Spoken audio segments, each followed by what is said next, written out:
Hello students, तो आज हम लोग कुछ न्यूमेरिकल्स देखेंगे कंडेंसर का। और इस लेक्चर में हम लोग देखेंगे कि दो प्लेट के बीच का मीडियम अगर चेंज करते हैं तो कैपेसिटी कैसे बदलता है। उसके बाद दो प्लेटों के बीच लगने वाला फोर्स का डिस्कशन करेंगे। तो आप हमारे साथ अंत तक बने रहिए, निकालिए कॉपी कलम और हो जाइए स्टार्ट। 27 नंबर में कि दो पैरेलल प्लेट्स हैं, प्रत्येक का एरिया 100 स्क्वायर सेंटीमीटर है और दोनों के बीच का दूरी 1 सेंटीमीटर है, या जो भी डिस्टेंस दिया हुआ है 1 सेंटीमीटर है। तो यह प्लेट 100 स्क्वायर सेंटीमीटर का और यह प्लेट भी 100 स्क्वायर सेंटीमीटर का, और दोनों के बीच का दूरी 1 सेंटीमीटर। अब क्या है कि एक स्क्वायर प्लेट लेते हैं, स्क्वायर प्लेट, और ग्लास स्लैब ले रहे हैं, और जिसका एरिया 5 सेंटीमीटर लंबा, जिसका डायमेंशन 5 सेंटीमीटर लंबा और 5 सेंटीमीटर चौड़ा, ये डायमेंशन, और इसके बीच का सेपरेशन 1 सेंटीमीटर है, 1 सेंटीमीटर। और दोनों प्लेट के बीच का दूरी भी 1 सेंटीमीटर था। देखिए ऐसा हो गया। ये दो प्लेट्स हैं, समझिएगा, दो पैरेलल प्लेट। इस प्लेट का एरिया 100 सेंटीमीटर स्क्वायर, इस प्लेट का एरिया 100 सेंटीमीटर स्क्वायर। ये बीच में एक स्लैब डालें, स्लैब जिसका थिकनेस उतना ही है जितना दोनों प्लेट के बीच का सेपरेशन था, मतलब 1 सेंटीमीटर। अब इसका जो ये स्लैब का जो एरिया है, स्लैब का जो फेस एरिया है, यह एरिया वह है 5 सेंटीमीटर लंबा, 5 सेंटीमीटर चौड़ा, मतलब 25 सेंटीमीटर स्क्वायर है। तो पूरा प्लेट 100 सेंटीमीटर स्क्वायर था और ये इसका फेस का एरिया 25 सेंटीमीटर स्क्वायर हो गया। तो 25 सेंटीमीटर स्क्वायर तक कौन कवर किए हुए है? दोनों प्लेट के बीच 25 सेंटीमीटर स्क्वायर तक आ गया है एक डाइलेक्ट्रिक स्लैब। बाकी 75 स्क्वायर सेंटीमीटर तक क्या होगा? हवा होगा। अरे जब पूरा एरिया 100 सेंटीमीटर स्क्वायर है और दोनों प्लेट के बीच की दूरी 1 सेंटीमीटर थी, 1 सेंटीमीटर, 25 वर्ग सेंटीमीटर तक इसमें ग्लास स्लैब आ गया।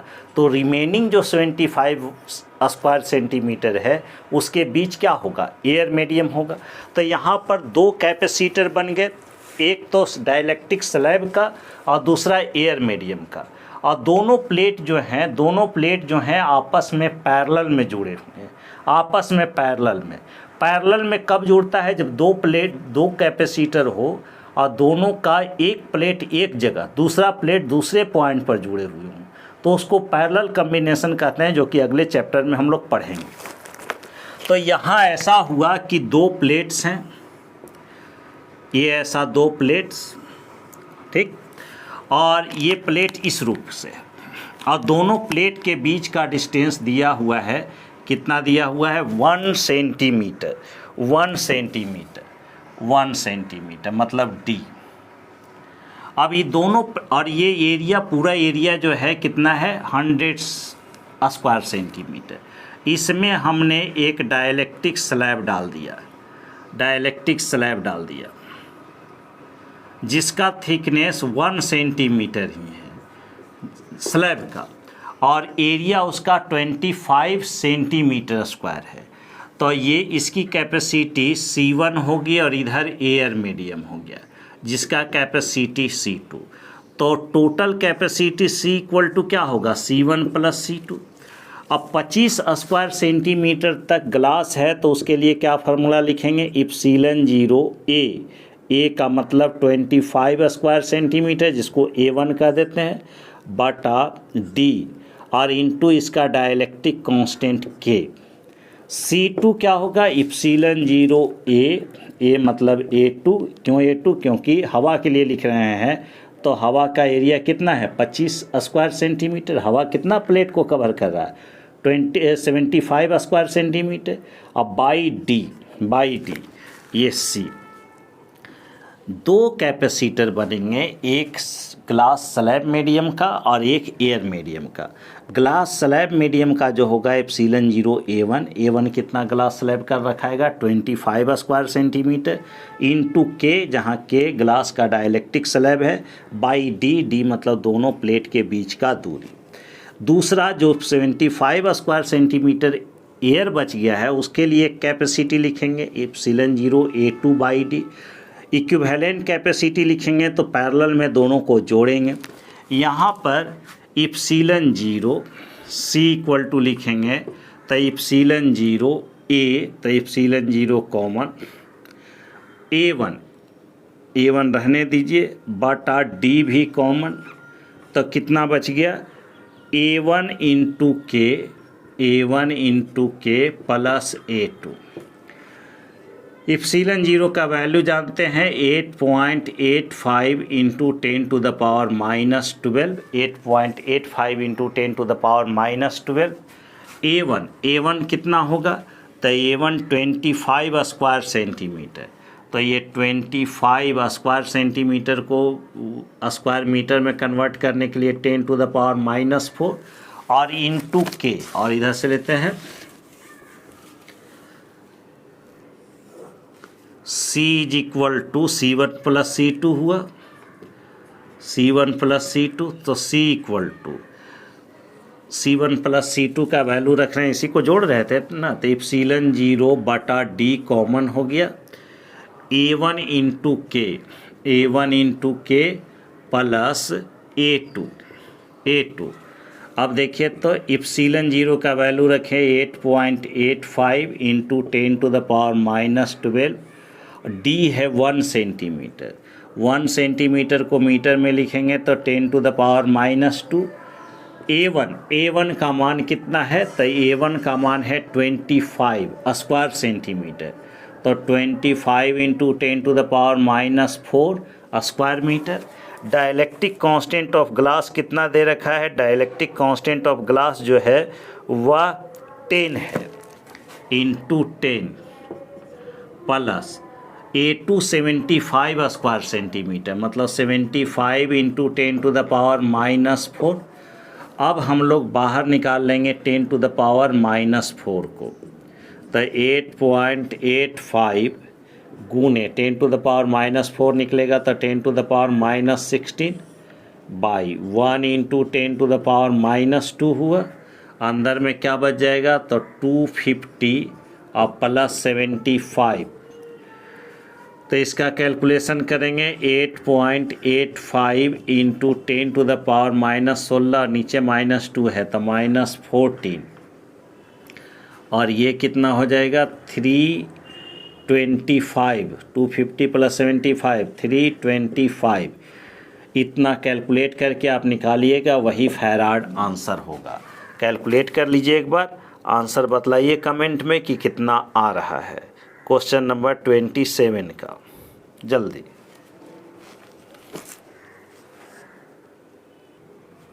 तो आफ्टर कैलकुलेशन कितना आ गया, 2.87 into 10 to the power minus 11 farad, और यही आंसर भी है। 27 नंबर।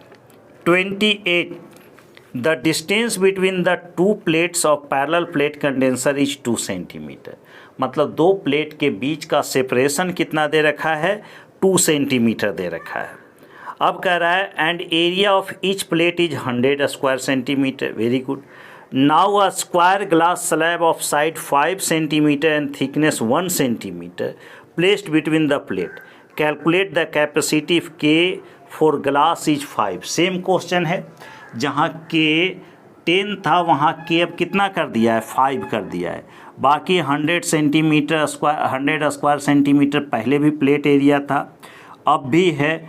दोनों प्लेट के बीच की दूरी 2 सेंटीमीटर थी, और यहाँ पर स्क्वायर स्लैब का थिकनेस जो है 1 सेंटीमीटर है, तो थोड़ा डिफ़िकल्ट है, इसको हम लोग बनाते हैं। देखिए दोनों प्लेट के बीच का डिस्टेंस, यहाँ पर ध्यान दीजिएगा, दोनों प्लेट के बीच का डिस्टेंस 2 सेंटीमीटर। अब ये अगर हम 2 प्लेट लें, 2 प्लेट्स ऐसा,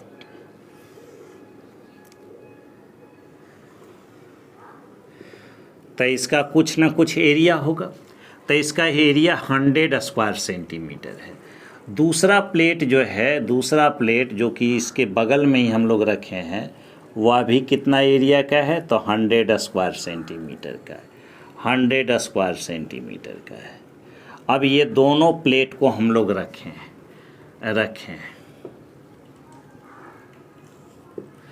इस टाइप से रखा हुआ है दोनों प्लेट। अब इसके बीच एक स्लैब डाल रहे हैं, स्लैब, और ये दोनों के बीच का जो डिस्टेंस है वो कितना है, 2 सेंटीमीटर है। अब स्लैब जो डाल रहे हैं इसका एरिया कितना है, 100 सेंटीमीटर स्क्वायर है, इस प्लेट का 100 सेंटीमीटर स्क्वायर है। अब ये दोनों के बीच एक स्लैब डाल रहे हैं जिसका side length 5 centimetre square slab, तो एरिया कितना हो जाएगा, 25 स्क्वायर सेंटीमीटर। और थिकनेस 2 सेंटीमीटर नहीं बल्कि कितना है, थिकनेस 1 सेंटीमीटर है। मतलब कि ये दो प्लेट जिनके बीच की दूरी 2 सेंटीमीटर है, प्लेट एरिया 100 स्क्वायर सेंटीमीटर है, तो इनके बीच एक मीडियम आ गया है जो कि 25 स्क्वायर सेंटीमीटर का है, और उसका थिकनेस कितना है, उसका थिकनेस 1 सेंटीमीटर है। तो कहानी कैसा होगा, यह दो प्लेट जो कि ऐसे दिखेगा हमको फ्रंट से, ऐसा है दो प्लेट, तो इसका सिर्फ फ्रंट दिखेगा। पूरा इस प्लेट का एरिया हम लोग ले रहे होंगे तो कितना ले रहे होंगे, 100 स्क्वायर सेंटीमीटर। अरे प्लेट रखे हैं तो इसका ये फ्रंट पार्ट दिख रहा है, प्लेट ऐसा है, ये एरिया 100 स्क्वायर सेंटीमीटर। इधर से प्लेट रखे हैं तो यह इसका साइड दिख रहा है, एरिया कितना है, 100 स्क्वायर सेंटीमीटर है। इसी के बगल में और दोनों प्लेट के बीच की दूरी 2 सेंटीमीटर है। यहाँ पर ये 5 सेंटीमीटर एरिया, 25 सेंटीमीटर एरिया का एक हम क्या रख दिए, ग्लास स्लैब जिसकी मोटाई है 1 सेंटीमीटर। और अब क्या है कि 1 सेंटीमीटर तक ये क्या हो जाएगा, ग्लास स्लैब आ जाएगा। फिर ये 1 सेंटीमीटर तक हवा, इधर आपका 2 सेंटीमीटर तक हवा ऊपर में, और इसका एरिया क्या होगा, 75 होगा। तो कैसा कैपेसिटर बनेगा, जो देखो एक कैपेसिटर यह बनेगा जिसके बीच की दूरी 2 सेंटीमीटर होगी, पूरा का पूरा एयर होगा। एक कैपेसिटर ऐसा बनेगा, ये बनेगा जिसके बीच पूरा का पूरा ग्लास होगा, और इस ग्लास की मोटाई 1 सेंटीमीटर होगी, और इस कैपेसिटर का एरिया कितना होगा, 25 होगा। इस कैपेसिटर का एरिया कितना होगा, 75 होगा। एक कैपेसिटर यहाँ जो बनेगा उसका एरिया कितना होगा, तो 25 होगा। बीच का मीडियम क्या होगा, एयर होगा। ये सब कैपेसिटर ऐसे जुड़े हुए होंगे, नहीं समझे। यहाँ 3 तरह के कैपेसिटर, ध्यान से समझिए। दो प्लेट्स ऐसा एकदम क्लियर होगा। दोनों प्लेट का एरिया, इसका एरिया 100 स्क्वायर सेंटीमीटर, इसका भी 100 स्क्वायर सेंटीमीटर। अब इसमें 2 सेंटीमीटर दोनों प्लेट के बीच का दूरी है, दोनों प्लेट के बीच का दूरी 2 सेंटीमीटर है। और ये समझ लो कि 10 सेंटीमीटर लंबा 10 सेंटीमीटर चौड़ा है, ये भी 10 सेंटीमीटर लंबा 10 सेंटीमीटर चौड़ा है, तब ना 100 स्क्वायर सेंटीमीटर हुआ होगा। अब इन दोनों प्लेट के बीच का दूरी हम कितना बतला रहे हैं, 2 सेंटीमीटर बतला रहे हैं। कोई ऑब्जेक्शन, कोई दिक्कत नहीं सर। 2 सेंटीमीटर है दोनों के बीच का, और ये साइड लेंथ है कितना, 10 है। अब इसमें एक यहाँ पर ऐसे सटा दिए, ऐसा स्लैब, तो यह जो है ये 10 सेंटीमीटर लंबा था पूरा प्लेट और 10 सेंटीमीटर चौड़ा, लेकिन ये जो स्लैब डाले हैं ये 5 सेंटीमीटर है और ये भी 5 सेंटीमीटर है। तो ये कितना एरिया को कवर करेगा, ये एरिया को कवर करेगा 25 को। तो इसका 75 स्क्वायर सेंटीमीटर तो खाली रह जाएगा, 75 स्क्वायर सेंटीमीटर तो खाली रह जाएगा। और पूरा प्लेट के बीच का दूरी था 2 सेंटीमीटर, लेकिन इस स्लैब का एरिया कितना है, 1 सेंटीमीटर। तो इधर से 1 सेंटीमीटर इधर गैप हो गया। तो एक कैपेसिटर देखिए ये बना जो कि 25 सेंटीमीटर स्क्वायर का है और बीच में डाइलेक्ट्रिक है, एक बन गया। फिर ये 25 और 1 सेंटीमीटर हवा, ये बना। बाकी क्या बन गया?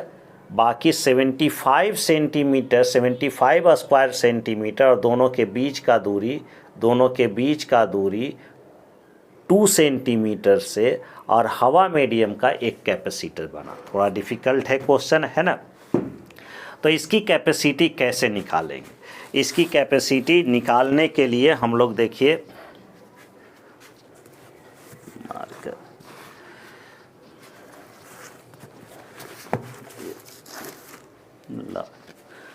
मार्कर कहाँ रखा गया?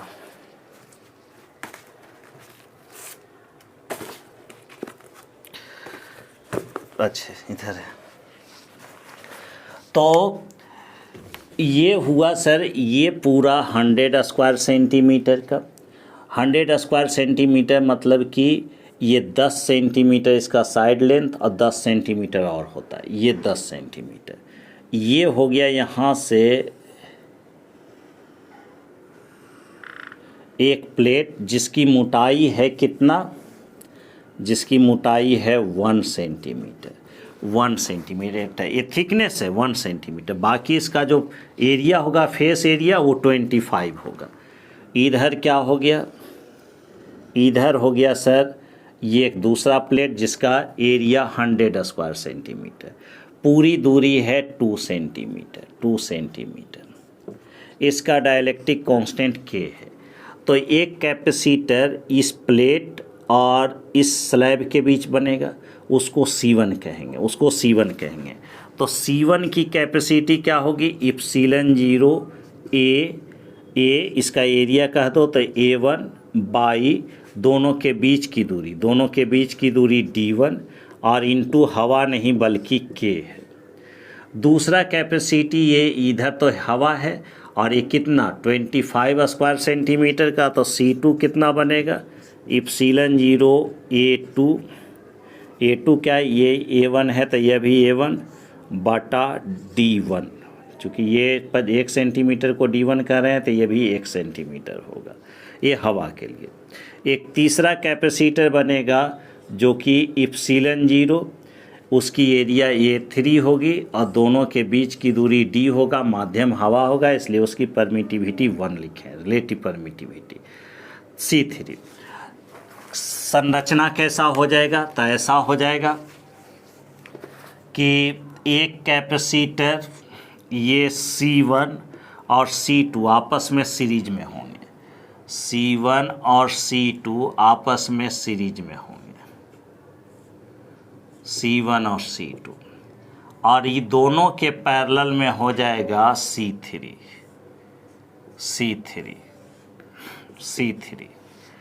तो इसका इक्विवेलेंट निकालेंगे। तो इक्विवेलेंट निकालने के लिए पहले C1 C2 को एक करेंगे। तो C1 C2 का एक करेंगे तो यह होगा C1 गुने C2 बटा C1 प्लस C2। दो कैपेसिटर का series combination C1 C2 by C1 plus C2 होता है। और ये नीचे C3 जो कि ग्रुपिंग ऑफ कैपेसिटर में हम बतलाएंगे।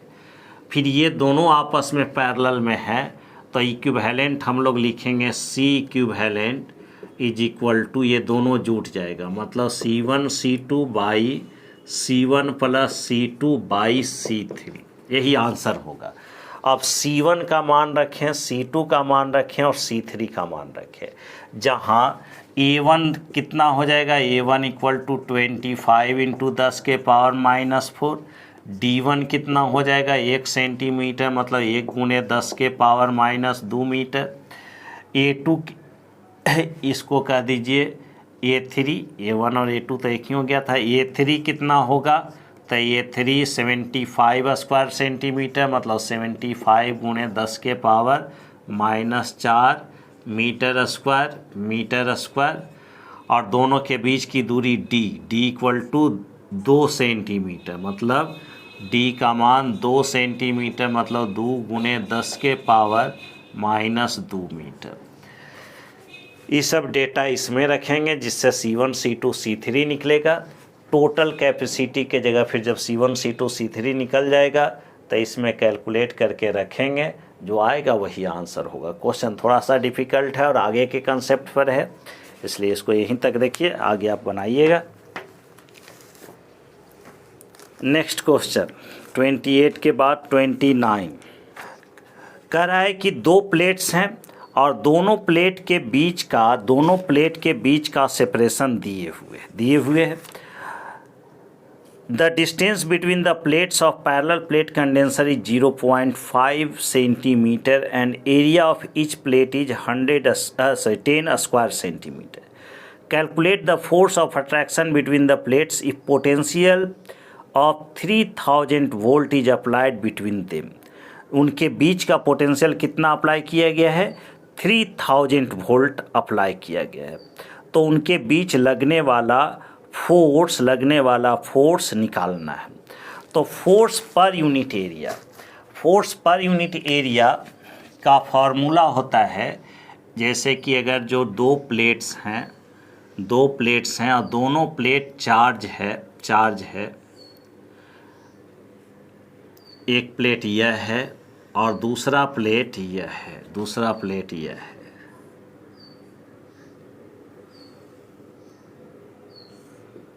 दोनों प्लेट चार्ज है। अगर दोनों चार्ज पॉजिटिव है, दोनों प्लेट पर चार्ज पॉजिटिव है, तो फोर्स कैसा लगेगा? रिपल्सन का दो प्लेट्स हैं, इस पर भी चार्ज दिए हुए हो, इस पर भी चार्ज दिए हुए हो, तो दोनों के बीच एक दूसरे को रिपेल कर रहे होंगे। अगर दोनों एक पॉजिटिव एक निगेटिव है तो फोर्स कैसा लगेगा? अट्रैक्शन का। दोनों प्लेट जब एक दूसरे के करीब रखे हुए हैं और कैपेसिटर का बात है तो एक पर पॉजिटिव और दूसरा पर क्या होगा? निगेटिव चार्ज आएगा। दोनों की एरिया सेम होती है, दोनों पर चार्ज सेम आता है, तो दोनों का सरफेस चार्ज डेंसिटी सेम होगा। अब इस प्लेट को अगर A कहें, इस प्लेट को B कहें, तो प्लेट A के कारण प्लेट B के नज़दीक electric field intensity, plate A के कारण प्लेट B के नज़दीक इलेक्ट्रिक फील्ड इंटेंसिटी σ/2 एप्सिलॉन 0 होगा। σ/2 एक प्लेट के कारण इधर इलेक्ट्रिक फील्ड इंटेंसिटी कितना होगा? σ/2 एप्सिलॉन 0। ये टोटल बतलाए थे ना, σ/2 एप्सिलॉन 0 बाई σ/2 एप्सिलॉन 0, σ/एप्सिलॉन 0 निकाले थे। लेकिन प्लेट A के कारण प्लेट B के नज़दीक इलेक्ट्रिक फील्ड इंटेंसिटी कितना होगा? σ/2 एप्सिलॉन 0। अब इतना इलेक्ट्रिक फील्ड यहाँ पर है और उस इलेक्ट्रिक फील्ड में यह प्लेट B रखा हुआ है, तो फोर्स कितना लगेगा? फोर्स लगेगा Q गुने E। तो फोर्स कितना लगेगा? Q को हम लोग क्या लिख सकते हैं? सिग्मा गुने A। इस प्लेट पर लगने वाला फोर्स कैसा फोर्स? अट्रैक्शन का। कितना? तो इस पर चार्ज गुने इलेक्ट्रिक फील्ड, इसके कारण इलेक्ट्रिक फील्ड किधर होगा? इस पॉजिटिव प्लेट के कारण B के नज़दीक इलेक्ट्रिक फील्ड का डायरेक्शन इस डायरेक्शन में होगा। और इसमें एक निगेटिव प्लेट रखा हुआ है, तो इस पर फोर्स किधर लग रहा होगा? इधर। क्योंकि निगेटिव चार्ज पर इलेक्ट्रिक फील्ड के उल्टे डायरेक्शन में फोर्स लगता है। कितना लगेगा? Q गुने E। Q का मान कितना रखेंगे? सिग्मा गुने A, जहाँ सिग्मा क्या है? चार्ज पर यूनिट एरिया है। इलेक्ट्रिक फील्ड कितना लिखा? σ/2 एप्सिलॉन 0। ये फोर्स हुआ, फोर्स पर unit area, force by area क्या हो गया? σ²/2 एप्सिलॉन 0। फोर्स पर यूनिट एरिया। बोलिए, इस फोर्स पर यूनिट एरिया बोलेंगे, इसको क्या बोलेंगे? फोर्स पर यूनिट एरिया, एकांक एरिया पर लगने वाला फोर्स क्या हो गया? σ²/2 एप्सिलॉन 0। बोलिए यस या नो, यहाँ तक में कोई दिक्कत?